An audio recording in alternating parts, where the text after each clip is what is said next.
Hey guys, today I'd like to talk about Robert Strange McNamara. We remember him mostly as U.S. Secretary of Defense during the Kennedy and Johnson administrations. However, we tend to forget that he had a career before he entered politics. He actually graduated from the University of California, Berkeley, and he went on to Harvard University and he got a master's in business administration there. He went on to work in a company in San Francisco, and he eventually returned to Harvard University to become one of the youngest professors there. And he also was one of the highest paid professors while he was at Harvard University. Then the war came, and he was commissioned as an officer in the U.S. Army Air Force. And he served in an office where they actually did stats on bombings, also as far as how to send supplies overseas and how to do it efficiently. Basically, he was a number cruncher. And after the war, he, along with other former officers in the U.S. Army Air Force, when they actually were decommissioned, they formed a little group and they were called the Whiz Kids. They were actually headed by, I believe, a Lieutenant Colonel Thornton, and he decided, they could use their knowledge and their expertise in the private industry, and they somehow landed a job at Ford Motor Company. And basically, what they were to do was to figure out how to actually improve the management system at Ford. At the time, Henry Ford, he was aging and he was suffering from Alzheimer's, I believe, and everything was chaotic at Ford. And so it was their job to actually improve the management system, and they really didn't understand what was going on because, like I was saying, it was chaotic. They didn't know where a lot of the supplies were coming from. They didn't know how much things cost. So they had to improve it, which they eventually did. They eventually improved it, and Robert McNamara was slated to become manager or general manager of the Ford company itself, or the Ford division, basically.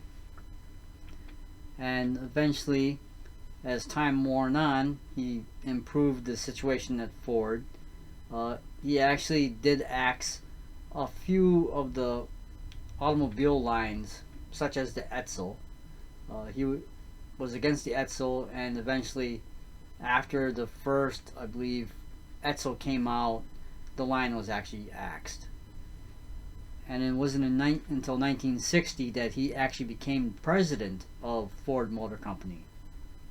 And this was really a big deal because he was the first non-Ford family member to be president of Ford.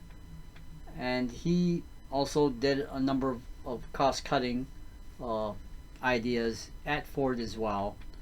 And some have argued that although these were short-term solutions, they didn't do so well long-term. By the 1970s, Ford was losing money, hand over fist. I believe it was well over $1 billion by 1980, and they really had to do something. Otherwise, Ford would have filed for bankruptcy. So they eventually did try to improve what was going on at Ford at that time. However, he did introduce a car. It was called the Falcon, although it wasn't really well received, I believe, here in the United States. It's actually the most popular car in Australia, and it's still in production in Australia to this very day.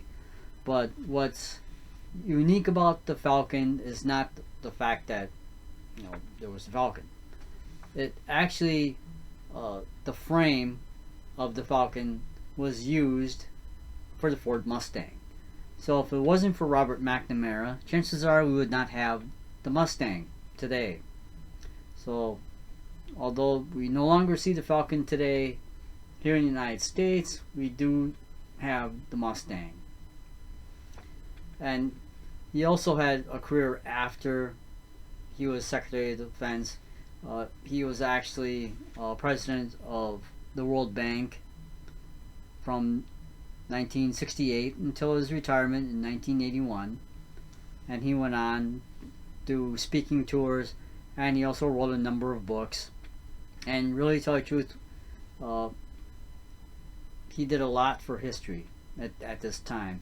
He was actually curious about what our enemies were thinking at that time, at the time, and so he did a lot of investigations, or a lot of trips overseas to find out what they were thinking at the time.